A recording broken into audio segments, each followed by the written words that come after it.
Some ghost stories sound too familiar across continents. This one begins in the mountains of the Philippines, where a late-night drive takes a chilling turn. The winding mountain road of Baguio at night, shrouded in thick, impenetrable fog. Through the dense fog, headlights cut a lonely path as Ramon battles the treacherous road.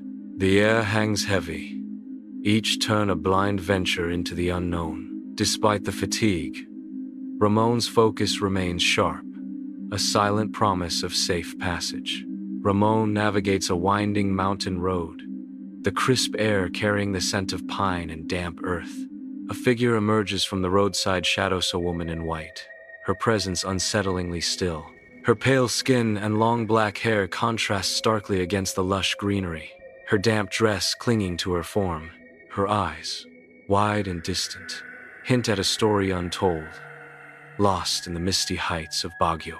Ramon drives on the winding mountain road, his heart pounding against his ribs. A woman stands motionless in the middle of the road, a dark silhouette against the vibrant landscape. He slams on the brakes, the screech of tires piercing the mountain air. Ramon blinks, the humid air shimmering before his eyes. The road is empty, the woman gone, leaving only the echo of tires. On the winding mountain road, Ramon struggles to maintain control as his car swerves violently. The tires emit a high-pitched screech as he desperately tries to avoid a collision.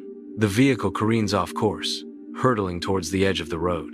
A sickening crunch echoes as metal meets bark, as Ramon's car slams violently into a tree.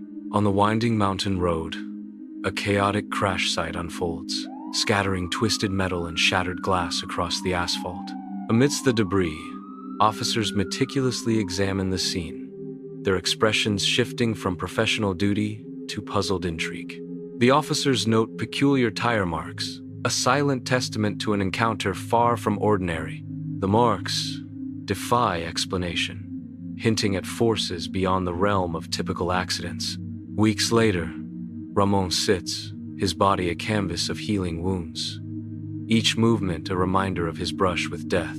A neighbor leans in, their words a venomous whisper that cuts through the quiet. "You're lucky she let you live."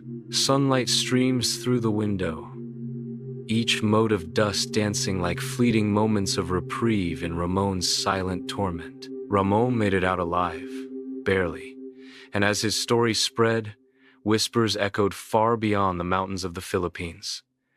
Another tale, just as chilling. Do you believe it? But the legend doesn't end there. Thousands of miles away in rural Ireland, another woman in white appears just as haunting, just as real. Under a cold, gray Irish sky, Orla makes her solitary trek home through the cemetery, the silence amplifying the chill of the spring night. The ancient stones stand like silent witnesses as Orla passes, her footsteps the only sound in the deepening twilight. Each step echoes through the graveyard, the biting wind a constant reminder of the long night ahead. The cemetery path stretches onward, each shadow seeming to lengthen with the fading light, urging Orla forward. Orla continues her walk, the cemetery gates now visible in the distance, offering a glimmer of hope against the encroaching darkness. Orla walks along the cemetery path, the wind suddenly ceasing, creating an eerie silence. A sudden stillness descends as Orla pauses, sensing an unseen presence nearby. Orla turns abruptly, her gaze drawn to a spectral figure emerging from the mist. A woman in white, ethereal and thin, stands 20 feet away, her form almost glowing. Orla stands transfixed. The glowing woman in white, a haunting vision in the desolate landscape. On a desolate cemetery path in rural Ireland, Orla halts abruptly, a chilling stillness seizing her breath. An eerie presence materializes, the woman's arm rising with spectral slowness. A silent accusation hangs in the air as the woman's finger finds its mark. Orla remains motionless, as if the world around her has ceased to exist. The weight of the unspoken words crushes Orla, her spirit teetering on the brink. In the eerie silence of rural Ireland, Orla's terror propels her into flight. She breaks into a desperate sprint, her breath catching in her throat. Each footfall echoes her growing panic as she races along the path. The cemetery fades behind her, but the unseen threat remains vivid.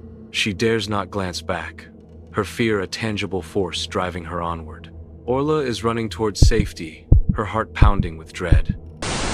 Bathed in the gentle glow of lamps, Orla is a silhouette of worry on the sofa. The television's faint hum emphasizes the heavy silence that smothers the room. Orla's face reflects torment as a dreadful realization dawns. Orla learns that her older brother was in a motorcycle accident at the same hour she saw the woman. The warmth of the room offers no comfort against the icy grip of dread. Orla's world tilts on its axis as the truth crashes down around her. Days later, sunlight pours into Orla's home, illuminating the quiet stillness. Orla is silent, her gaze fixed on the family priest, absorbing every word. The family priest speaks with solemn concern. She comes to warn, but never to stop it.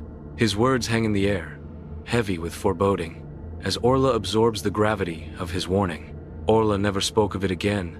The chill of that night never left her bones. Some say the White Lady still wanders those graves, waiting for the next soul to cross her path. Do you believe it? And still, the sightings continue. In Brazil, the White Lady doesn't haunt cemeteries. She walks crowded streets, unnoticed by most. But some still see her, and she sees them. High in the mountains of Petropolis, an abandoned mansion broods under the sun. Its decay a stark reminder of forgotten grandeur. Lucas arrives, a drone photographer drawn to the mansion's haunting beauty. The air hangs heavy with the scent of damp earth and decay. He surveys the scene, his lens capturing the silent stories etched into every stone and crevice. The drone ascends, a mechanical eye rising to meet the spectral gaze of the forgotten estate. Above, the drone hovers, its camera a silent witness to the mansion's secrets. The abandoned mansion looms, a silent sentinel amidst the lush Brazilian landscape. Lucas guides his drone through the still air, the buzz of its rotors, the only sound. On the tablet screen, the mansion appears in ghostly detail, every shadow a potential secret. A sudden flicker in a window, a brief, unsettling disruption of the quiet surveillance. Lucas's eyes widen slightly, a flicker of unease crossing his face as he concentrates on the screen. The drone continues its silent watch, oblivious to the mysteries it may have just captured. Above the abandoned mansion, Lucas steadies the drone, preparing to capture the secrets within. The drone's lens zeroes in on a shattered window, a portal to the past. In the mansion's depths, a spectral figure appears, a woman in a faded white gown, lost in shadow. Her presence deepens the mansion's haunting narrative. An abandoned mansion stands in Petropolis, Brazil, its desolate facade hinting at forgotten stories and lingering secrets. From afar, he watches her every move, his gaze fixed on the screen. Tension mounts as the feed begins to glitch, the image flickering. Suddenly, the screen freezes, leaving him in suspense, cut off from the world he was watching. Lucas bursts into the abandoned mansion, his camera, his only companion in the echoing silence. He sprints through the decaying grandeur, each room a haunting echo of lives long past. The mansion's shadows dance with his frantic search. Dust motes swirl in the faint light, witnesses to his desperate quest. Each footstep resonates, amplifying the isolation in the desolate space. He continues his relentless pursuit, each room offering nothing but echoes. Lucas enters the abandoned mansion, the air thick with the scent of decay and forgotten memories. The flashlight beam cuts through the darkness, revealing undisturbed dust and the absence of any trace. His flashlight dances across the decaying grandeur. A single white handprint materializes on a cracked mirror, a ghostly mark in the desolation. The silence deepens, amplifying the mystery of the lone handprint. Lucas hunches over his monitor, his eyes darting across the screen as he studies the drone footage, static obscuring the details. The mysterious figure remains elusive in the woods, never reappearing. Frustration etches deeply into Lucas's face as he lets out a sigh of defeat. The data proves irreparably corrupted.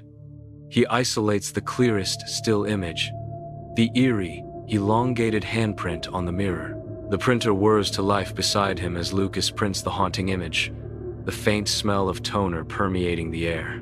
Days later, Lucas's apartment is filled with quiet anticipation as he prepares the handprint with meticulous care. He pauses, ensuring every detail is perfect before capturing the image. With a final adjustment, he snaps the photo, his expression a mix of hope and vulnerability. The digital world awaits as Lucas uploads the photo, a silent plea reaching out to his followers. His hopeful gaze lingers on the screen, each like and comment a potential lifeline. In the quiet of his apartment, the weight of expectation hangs heavy as he seeks connection and validation.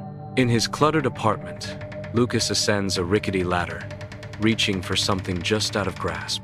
A sudden, terrifying loss of balance sends Lucas plummeting downwards. The sickening thud of his body hitting the floor shatters the silence. A sharp crack echoes through the room as his leg bends grotesquely. Agony contorts Lucas's face as he lies helpless on the cold floor. In the dimly lit apartment, shadows swirl, creating an eerie tableau around Lucas and his entranced followers. His followers gather closer, their faces upturned in rapt attention, hanging on his every word. A chilling confession cuts through the silence. "She followed me home." His voice drops to a haunted whisper. "I feel her in the mirror every night." The shadows deepen, as if responding to the unseen presence Lucas has invoked. A bustling marketplace explodes with vibrant colors, merchants shouting, and exotic goods displayed. Amidst the chaos, a fleeting, ghostly image of the White Lady flickers, a haunting echo in the vibrant scene. A serene mountaintop monastery, shrouded in mist, offers a moment of quiet contemplation. The White Lady's spectral form drifts through the ancient halls, a silent observer in the sacred space. A neon-lit cityscape pulses with frenetic energy, cars speeding and crowds surging through the streets. Even in this modern chaos, the White Lady's ethereal presence lingers, a timeless ghost in the urban sprawl. In the oppressive darkness, a mirror reflects only fractures and shadows. Slowly, eerily, a ghostly handprint materializes on the glass. The darkness seems to deepen around the ghostly impression, swallowing the room. The handprint remains, a haunting testament to a touch from beyond. Her presence stirs a sense of mystery and anticipation. The question hangs in the air. Do you believe it? Lucas's gaze intensifies, searching for an answer in the surrounding world. Because to this day, no matter where he is, he still sees her. 3 encounters, 3 distant lands, 1 woman, forever watching from the shadows. Do you believe it?